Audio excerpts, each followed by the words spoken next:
एक साथ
भारत भाग्य विधाता पंजाब सिंध गुजरात मराठा द्राविड उत्कल बंग विंध्य हिमाचल यमुना गंगा उच्चल जलधि तरंग तव शुभ नामे जागे तव शुभ आशीष मागे गाये तव जय गाथा जन गण मंगलदायक जय हे भारत भाग्य विधाता जय हे जय हे जय हे जय जय जय जय हे. आपलं इतर जी आपली डिफेन्स सिस्टीम आहे ती तर अलर्ट असते, पण देशांतर्गत काही व्यवस्था असणं गरजेचं आहे. मग या नागरी संरक्षण कार्यशाळेमधून ट्रेन होणारे तुमच्यासारखे विद्यार्थी, हे विद्यार्थी ही खरोखर आपल्या देशाची एक शक्ती आहे. म्हणजे ज्या ज्या वेळी इमर्जन्सी लागते त्याच्या वेळी असे विद्यार्थी आपण उपयोगात आणतो आणि त्या विद्यार्थ्यांना ही जी ट्रेनिंग दिली जाते ती त्या कामी फार उपयोगी पडते. एनसीसी डिपार्टमेंट और रूसा के संयुक्त तत्वावधान में आयोजित 5 दिवसीय सिविल डिफेंस की कार्यशाला में आज उपस्थित विलास पाटिल सर 4 दिन से जिनके अनुभवों का हमें अपने आगे आने वाले जीवन में अनुभव होने वाला है, उस ज्ञान को अनुभवों को बांटने वाले श्री काशीनाथ खुरकुटे सर और शशिकांत सिरसाट सर, इन तीनों का तो सबसे पहले मैं आज के इस सत्र की शुरुआत करने से पहले विलास पाटिल सर इनका पुष्पगुच्छ देकर स्वागत करने के लिए मैं नीलिमा पीदार मैडम से जी से अनुरोध करूंगा.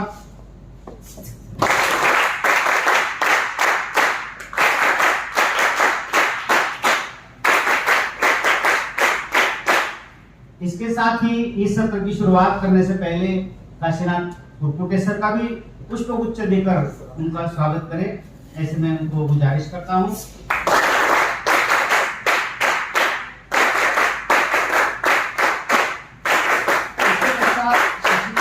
सिरसाट सर इनका भी पुष्पगुच्छ देकर स्वागत करें.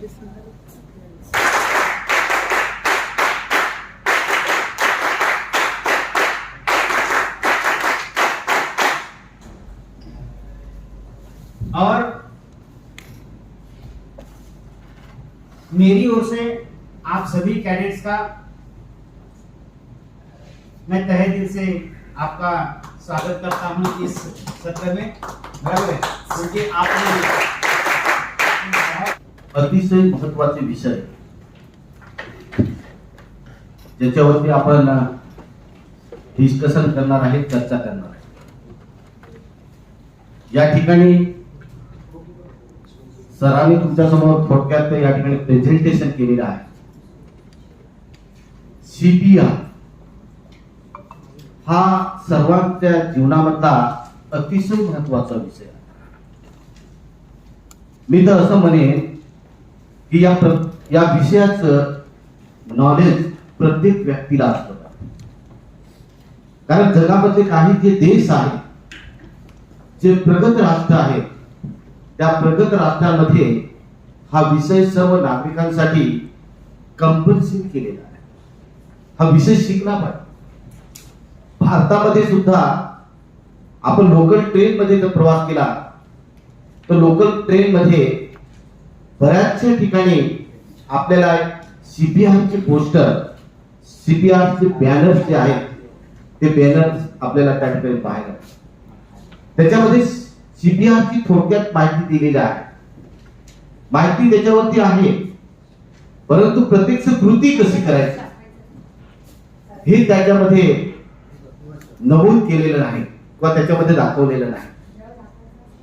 त्यामुळे प्रत्यक्ष ज्यावेळेस हृदयविकाराचा धक्का येतो किंवा कार्डियक अरेस्ट होतं, अशा वेळेस त्या ठिकाणी नागरिकांना किंवा त्या व्यक्तीला मदत करताना नागरिकांना त्या ठिकाणी बऱ्याच अडचणी येतात. तर हा अतिशय महत्वाचा विषय आपण शेवटी प्रॅक्टिकल मध्ये घेणार आहोत. कारण लंच ब्रेक झाल्यानंतर आपल्याला थोडासा कंटाळा येतो, आपल्याला थोडीशी सुस्ती येते. आणि जर आम्ही त्यावेळेस जर समजा या ठिकाणी लेक्चर व्याख्यान घेतलं तर त्या ठिकाणी झोपा येतात. सर्वच झोपत नाही, मी असं म्हणत नाही की सर्वच झोपतात, पण काही लोकांना झोपा येऊ शकतात. आणि त्याच्यासाठी हा विषय आपण लंच ब्रेक नंतर घेणार आहोत. आता या ठिकाणी मी दोन विषय या ठिकाणी घेणार आहेत. हे दोन्ही विषय युद्धाशी संबंधित विषय आहेत. युद्ध झाल्यानंतर किंवा शत्रू राष्ट्रांनी आपल्यावरती हवाई अटॅक केल्यानंतर नागरिकांनी स्वतःचा बचाव करण्यासाठी किंवा देशातले महत्वाचे प्रोजेक्ट, देशातले आता आपली सुटी झालेली आहे, आपण घरी गेलो. अशा वेगवेगळ्या प्रकारच्या वॉर्निंग सिस्टीम समाजामध्ये शांततेच्या काळामध्ये आपल्याला पाहायला मिळतात, ऐकायला मिळतात. युद्धाच्या काळामध्ये जेव्हा आपत्कालीन परिस्थिती निर्माण होते, युद्धजन्य परिस्थिती निर्माण होते, त्यावेळेस वॉर्निंग सिस्टीम म्हणजे हवाई हल्ला सूचना प्रणाली ही जी आहे ही ऍक्टिव्हेट.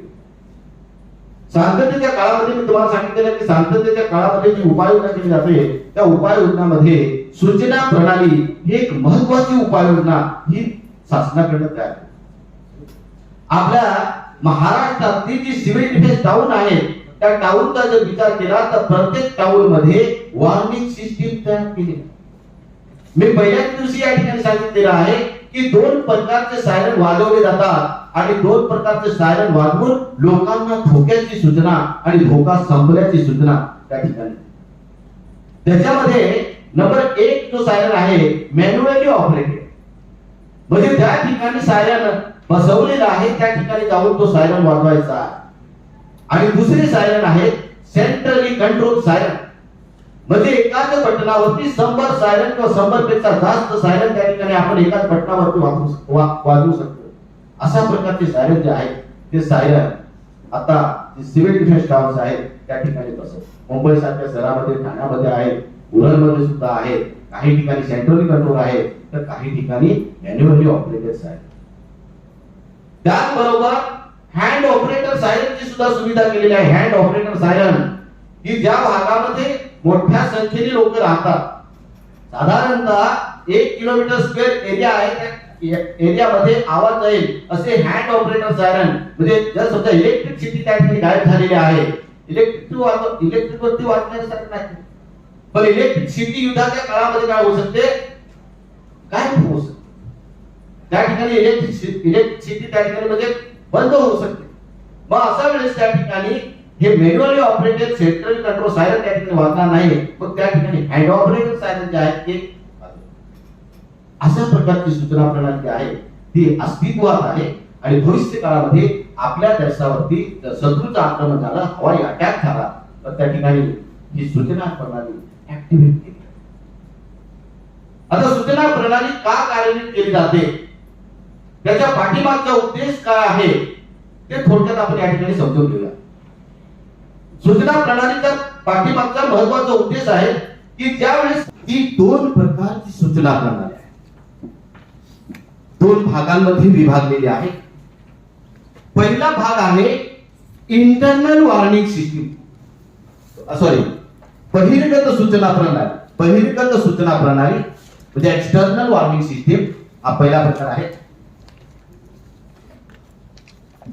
सूचना मिळाल्यानंतर शहराच्या बाहेर कार्यान्वित केली जाते. एक्सटर्नल वॉर्निंग सिस्टीम कशी असते, बहिर्गत सूचना प्रणाली कशी असते, त्याची सविस्तर माहिती मी तुम्हाला पुढे सांगेन. आणि दुसरा प्रकार आहे अंतर्गत सूचना प्रणाली. सूचना मिळाल्यानंतर शहराच्या आतमध्ये ज्या ठिकाणी नागरिक राहतात त्या ठिकाणी ही ऍक्टिव्हेट केली जाते. तर दोन प्रकारची सूचना प्रणाली आपल्याला पाहायला मिळेल. एक बहिर्गत सूचना प्रणाली एक्सटर्नल वॉर्निंग सिस्टीम आणि दुसरं इंटरनल वॉर्निंग सिस्टीम. ओके,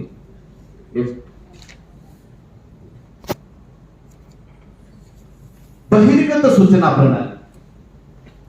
बहिर्गत सूचना प्रणाली पुढे घ्या. बघा याच्यामध्ये तुम्हाला वरती दिसेल की तीन मार्ग आहेत.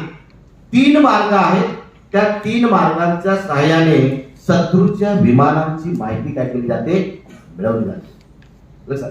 आता ही मिळवण्यासाठी त्या ठिकाणी सीमारेषेवरती त्या ठिकाणी सैनिक असतात, मिलिटरी असते, त्या मिलिटरीकडनं हे सर्व माहिती मिळवली.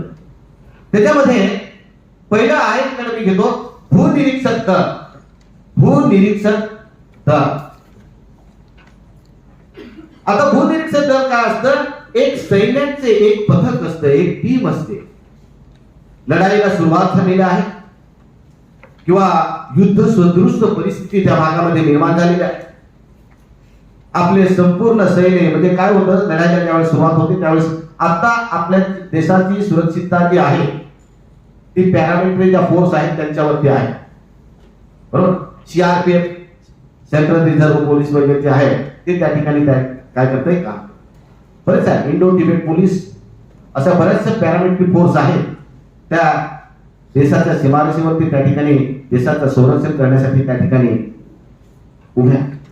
ही दोन प्रकारची सूचना प्रणाली आहे, दोन भागांमध्ये विभागलेली आहे. पहिला भाग आहे इंटरनल वॉर्निंग सिस्टीम, सॉरी बहिर्गत सूचना प्रणाली. बहिर्गत सूचना प्रणाली म्हणजे एक्सटर्नल वॉर्निंग सिस्टीम हा पहिला प्रकार आहे. सूचना मिळाल्यानंतर शहराच्या बाहेर कार्यान्वित केली जाते. एक्सटर्नल वॉर्निंग सिस्टीम कशी असते, बहिर्गत सूचना प्रणाली कशी असते, त्याची सविस्तर माहिती मी तुम्हाला पुढे सांगेन. आणि दुसरा प्रकार आहे अंतर्गत सूचना प्रणाली. सूचना मिळाल्यानंतर शहराच्या आतमध्ये ज्या ठिकाणी नागरिक राहतात त्या ठिकाणी ही ऍक्टिव्हेट केली जाते. तर दोन प्रकारची सूचना प्रणाली आपल्याला पाहायला मिळेल. एक बहिर्गत सूचना प्रणाली एक्सटर्नल वॉर्निंग सिस्टीम आणि दुसरं internal warning system. Okay,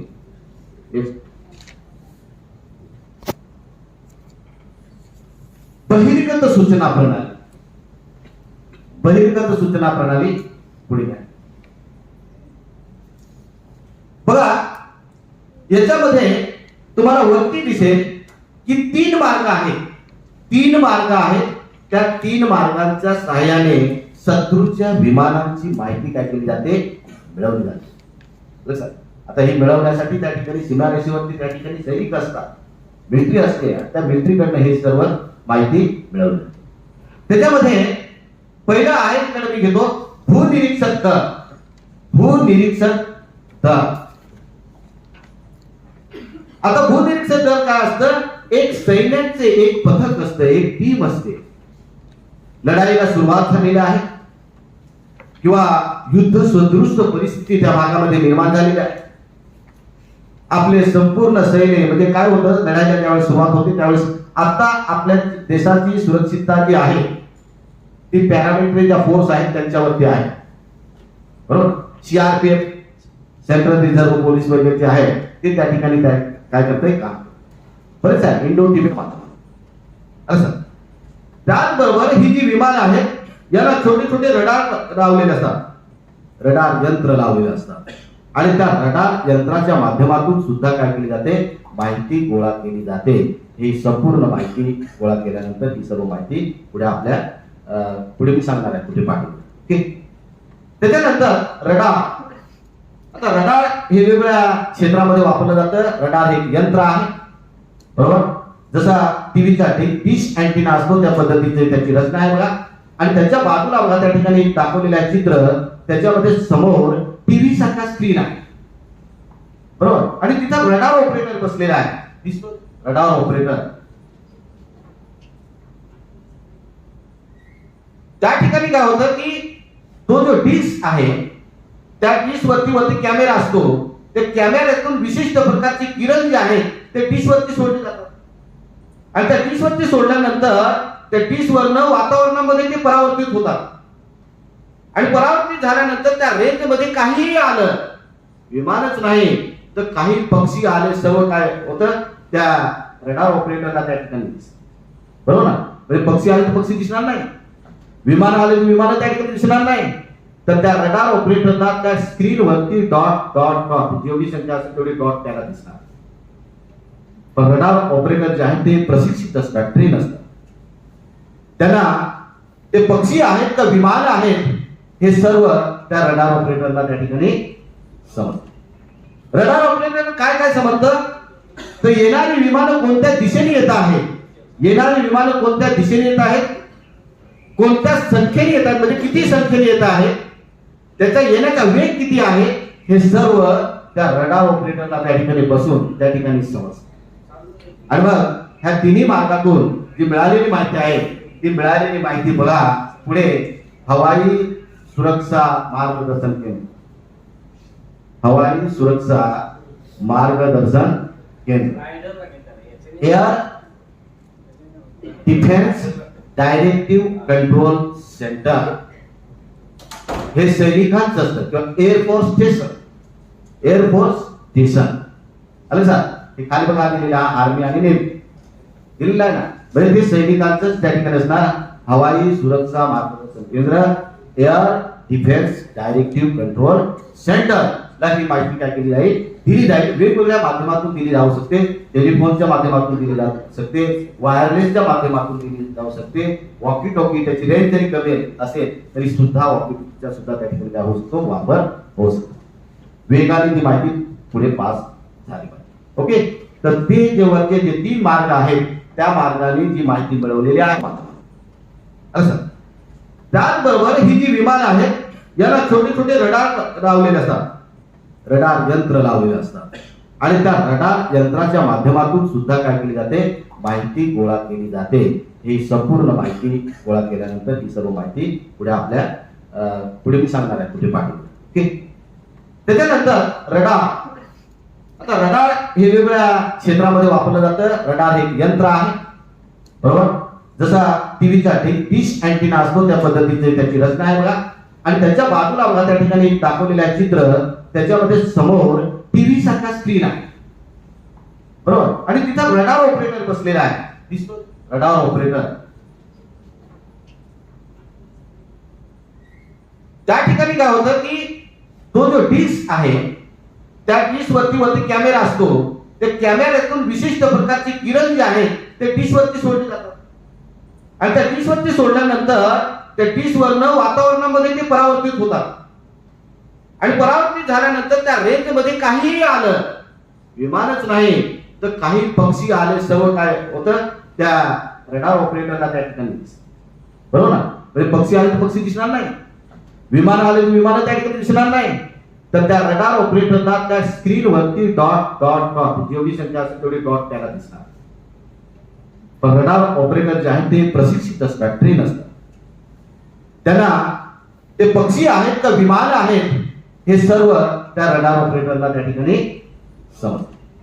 radar operator काय काय समजतं, तर येणारी विमानं कोणत्या दिशेने येत आहेत, येणारी विमानं कोणत्या दिशेने येत आहेत, कोणत्या संख्येने येत आहेत, म्हणजे किती संख्येने येत आहेत, त्याचा येण्याचा वेग किती आहे, हे सर्व त्या रडार ऑपरेटरला त्या ठिकाणी बसून त्या ठिकाणी समजतं.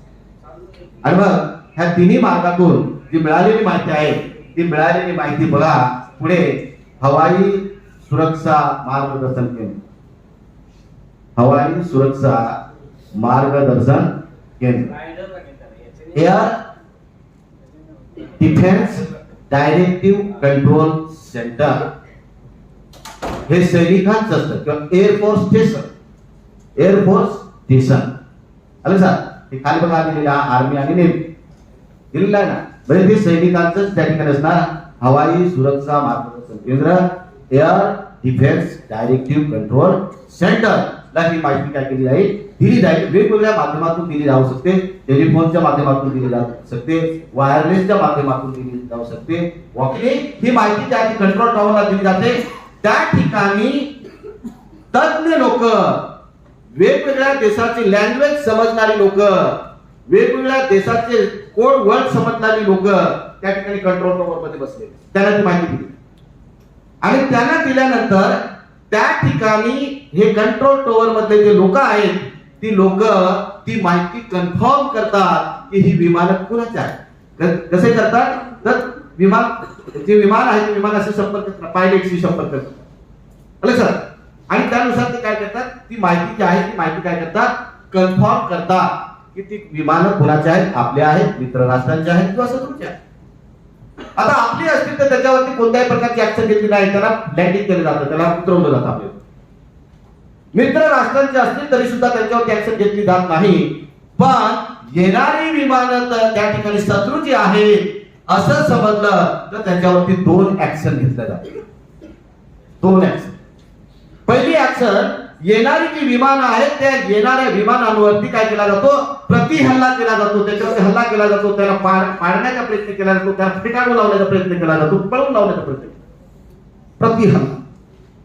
आणि दुसरी ऍक्शन त्या ठिकाणी घेतली की 5 विमानं येत होती, त्याच्यातली 2 पळून गेली, 1 पाडून टाकलं, 2 आहेत ती 2 आपल्या अंतर्गत भागामध्ये येतील. आणि म्हणून लोकांना सावधतेचा इशारा करण्यासाठी मेसेज पुढे पास केला जातो. बघा, प्रादेशिक नागरी संरक्षण नियंत्रण केंद्र, RCDCC, regional civil defence control centre, जे महाराष्ट्राचं मुंबई या ठिकाणी आहे.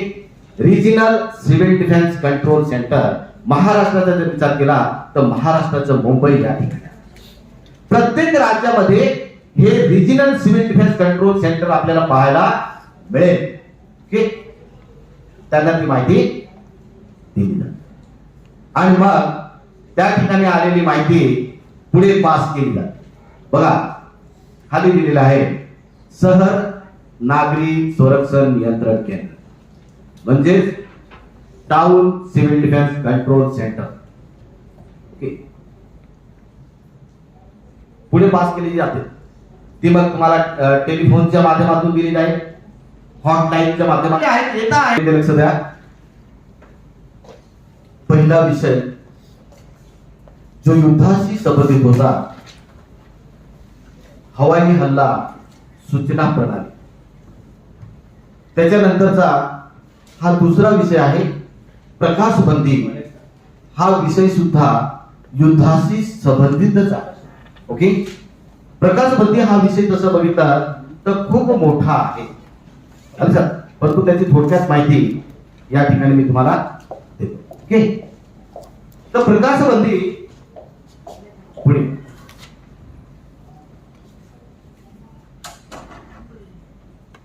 प्रकाशबंदी का केली जाते, प्रकाशबंदी म्हणजे काय, बरोबर ना, ते आपण पुढे पाहणार आहोत. पण त्याच्या आधी प्रकाशबंदी का केली जाते, त्याच्या पाठीमागचा आपला उद्देश काय आहे हे आपण समजून घ्या.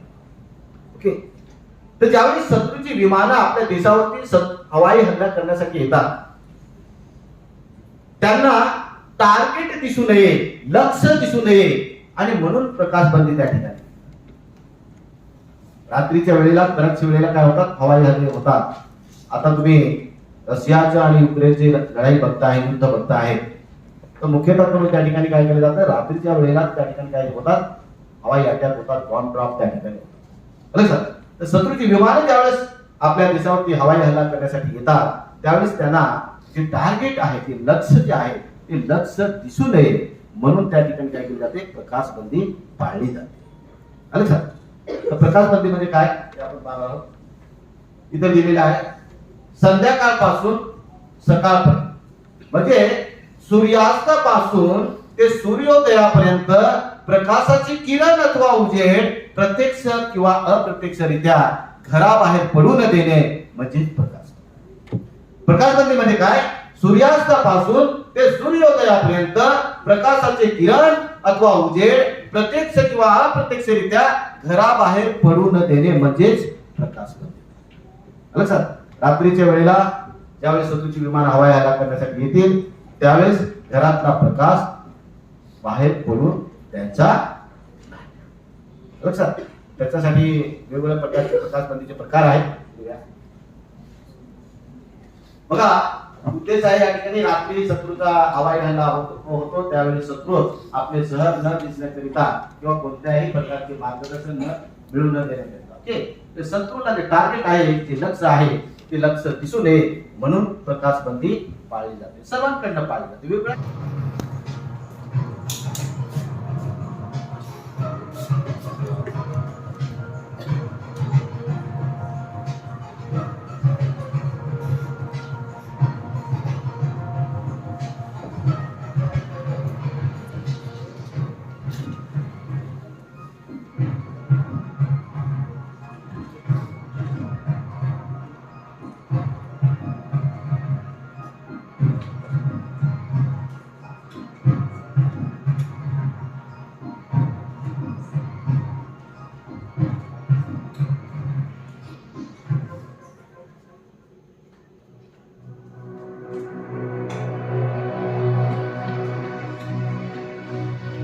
मानवाला जीवनात अनेक संकटांचा मुकाबला करावा लागत असतो. अनेक संकटावर तो हृदया मातही करत असतो. पण नैसर्गिक संकट सहसा माणसाला कुठलीही पूर्व सूचना न देता येत असतात. या अचानक येणाऱ्या संकटात अतिवृष्टी, महापूर, चक्रीवादळ, भूकंप यासारख्या नैसर्गिक संकटांचा समावेश होतो. या नैसर्गिक संकटाचा मुकाबला करणं खूप अवघड असतं. पण माणसाने पूर्वी कृती चालवली तर अशा संकटाची तो सामना करू शकतो, त्याला कधी सलामत वाटेल बनवतो.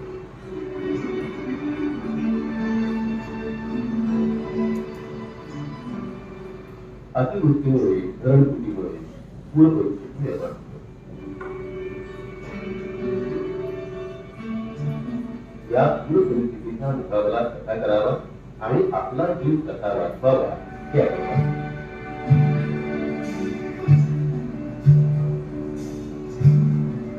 अचानक आलेल्या पुरापासून आपला बचाव अगदी घराच्या निर्मित्या वस्तूपासून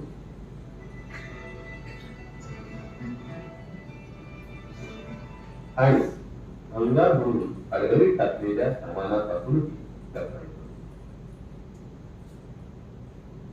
अशा बारीक सारीक वस्तूपासून जीव वाचवणारी साधनं कशी करावी याची आपण रबरी रेनकोट इतका अतिशय ताकदीयुक्त आहे, ज्याने एकाची सामानाची ज्या सामानाचा वापर आपण करणार आहोत त्याची पूर्ण बंधनाची उपयोग करू शकतो. साधारण 3 इंच जाडीचा 14 फूट लांबीचा बांबू एका माणसाला पाण्यात उतरण्यापासून वाचतो. हा बांबू शरीराकडे करल्यास माणूस या बांबूच्या साहाय्याने तरंगू शकतो. याचबरोबर केळीचा फुंड जर पाण्यात हातीखाली झाला तर आपण सहज त्यावर तरल. अशाच पद्धतीनं लाकडी पुरुषाही आपला जीव वाचतो. लाकडी पुरुषा सुद्धा तेलाखाली करून मदत मिळेपर्यंत आपल्याला जग करता येईल.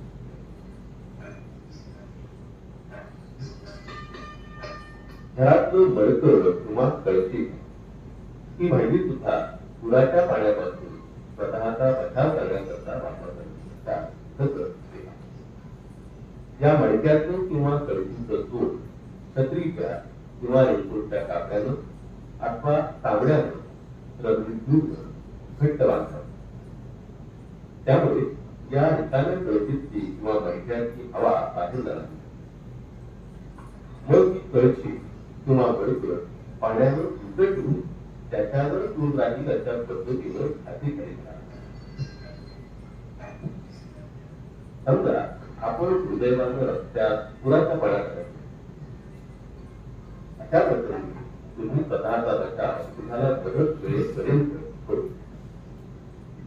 आपण आपल्या अंगावरची पॅन्ट विचार काढून पायाच्या बाजूला रुमाल उचलू किंवा करबोटानं तिची गुढी बांधतो. ही विचार पाण्यानं भिजवून कमरेच्या बाजूला धरून गोल फिरवून पॅन्टीच्या कमरेकरता भाग घाटावा.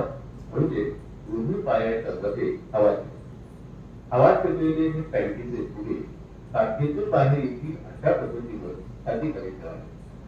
मग आपल्याला त्यावर मदत मिळेपर्यंत तरसा करता येईल.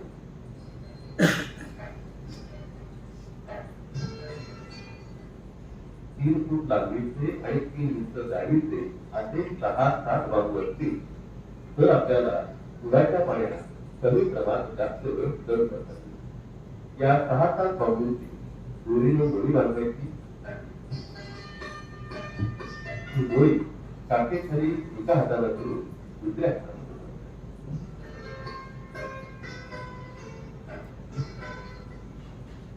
तीन-चार वॉटर बॅग असतील तर त्या एकत्र बांधून त्याचा पट्टा तयार करता येईल. आणि हा पट्टा छातीला बांधून त्याच्या आधारे आपल्याला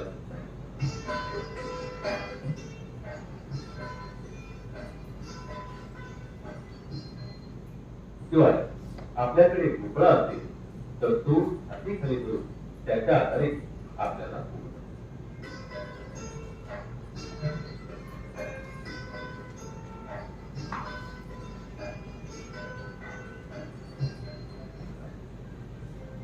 बऱ्याचदा संकटाची पूर्ण सूचना आपल्याला टीव्हीवरून मिळाली.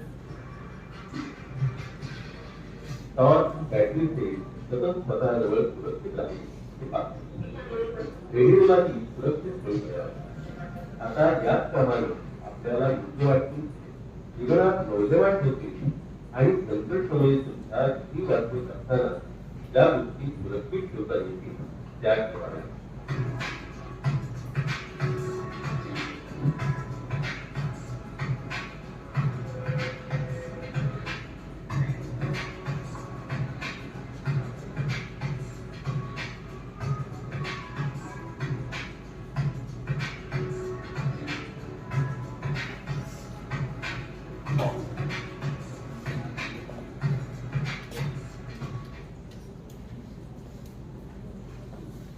असल्यामुळे मी माझी शॉर्ट सर्व्हिस कमिशन 2009 मध्ये संपलं.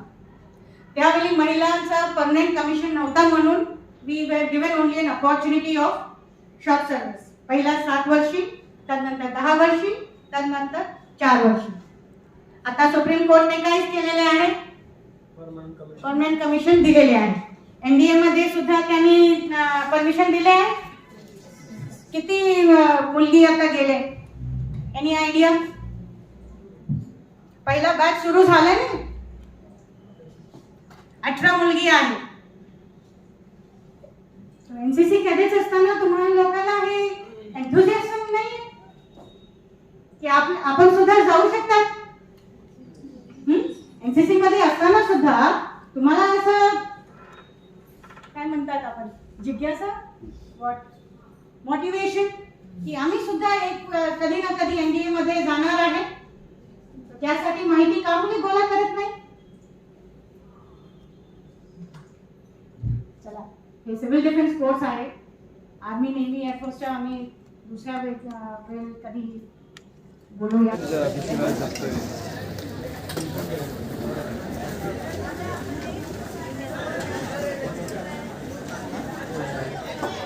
कालच्या अर्धात 2 जण थांबणार शेवटी.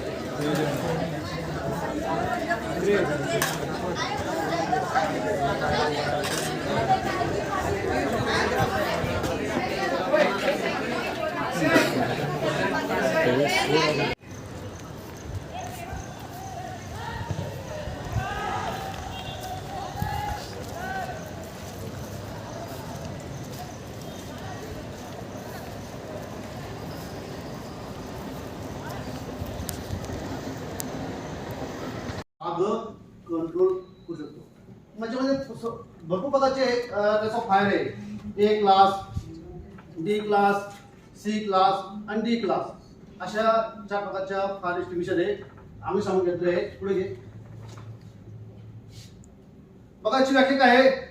वेगळ्या वेगळ्या प्रकारची लागलेली लहान लहान आग विझण्याकरिता ज्या यंत्राचा वापर करतात त्याला रासायनिक अग्निशामक असे म्हणतात. या कुठं करणार आहे, ज्या ठिकाणी स्मॉल फायर आहे पण ज्या ठिकाणी मोठी फायर असेल त्या ठिकाणी आपल्याला या यंत्राचा वापर करता येणार नाही. का करता येणार नाही, त्या ठिकाणी आपल्याला अग्निशमन बंब आणि हे यंत्रणा ज्या कंपन्या आहेत एमआयडीसी कंपन्यामध्ये आहे त्यांच्याकडे नाही का 50 लिटर 100 लिटरचे असे काय A class, D class, C class, D क्लासचे असे फायर यंत्रणा फायर एक्सटिंग्विशर त्याच्याकडे अवेलेबल आहे मोठ्या फॅक्टरीमध्ये. पण ज्या ठिकाणी आपलं कॉलेज आहे, सिनेमागृह आहे, मॉल आहे त्या मॉलमध्ये अशी जर स्मॉल जर फायर असेल तर ठिकाणी आपल्याला या यंत्राचा वापर करणं आवश्यक आहे. म्हणजे आपण काय करणार आहे, प्रथम स्टेजला ती आग विझवणार आहे. सरांनी घेतले की जेव्हा आग लागते तेव्हा काय दिसतं का. आणि आज त्या ठिकाणी माननीय उपनियंत्रक पुरी मॅडम आपला झालेले आहात आणि ते तुम्हाला थोडक्यात मार्गदर्शन करतील.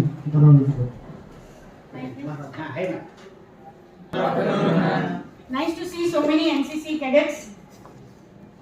Congratulating Mr. Bhandari, Captain Bhandari, for such a lovely class and motivating you students to join civil defense. माझी मराठी जरा कच्ची आहे म्हणून मराठीचं मरण नाही व्हायला पाहिजे, तर I will be in between English and Hindi. माझं नाव कमांडर राजेश्वरी कोरी.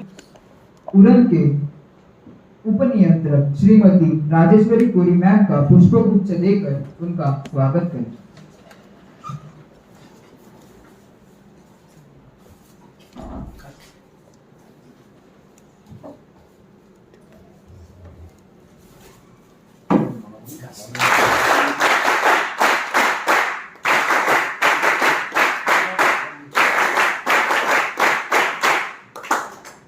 धन्यवाद सर. मैं अभी हमारे associate NCC officer captain doctor UT Bhandare sir से अनुरोध करती हूँ कि वो अर्बन प्रोटेक्शन टीम उरण के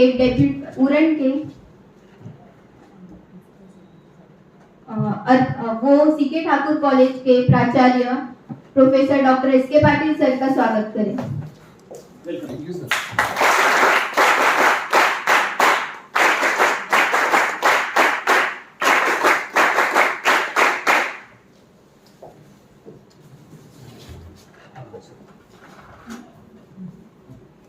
मैं अभी care taking officer professor Neelima Tidar ma'am से विनती करता हूं कि वे डॉक्टर बी.डी. आभाव सर का स्वागत करें.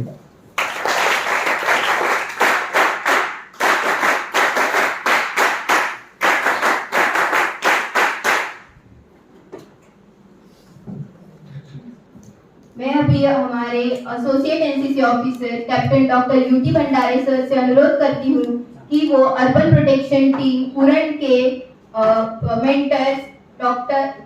मेंटर्स श्री काशीनाथ सुरकुटे सर का स्वागत करें.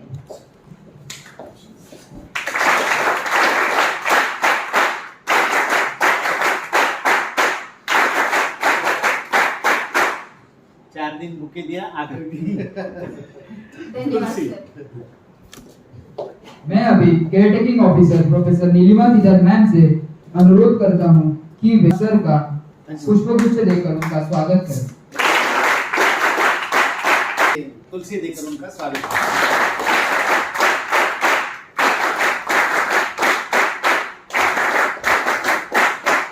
तुलसी देकर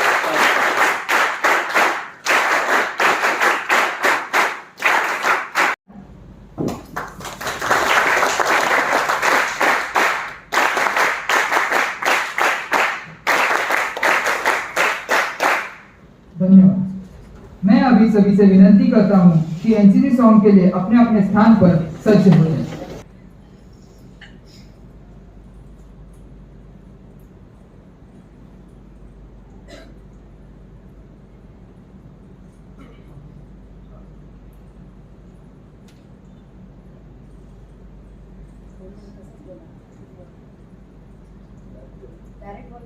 एक साथ एनसीसी सॉन्ग शुरू कर। हम सब भारतीय हैं, हम सब भारतीय हैं, हम सब भारतीय हैं, हम सब भारतीय हैं। अपनी मंजिल एक है, यहाँ एक है, ओ एक है। हम सब भारतीय हैं, हम सब भारतीय हैं। कश्मीर की धरती है, सरताज हिमालय है। सदियों से हमने इसको अपने खून से पाला है। कश्मीर की धरती रानी है, सरताज हिमालय है। सदियों से हमने इसको अपने खून से पाला है। देश की रक्षा के खातिर हम शमशीर उठा लेंगे, हम शमशीर उठा लेंगे। बिखरे बिखरे तारे हैं हम, लेकिन झिलमिल एक है, आहा एक है, ओ एक है। हम सब भारतीय हैं, हम सब भारतीय हैं, हम सब भारतीय हैं, हम सब भारतीय हैं।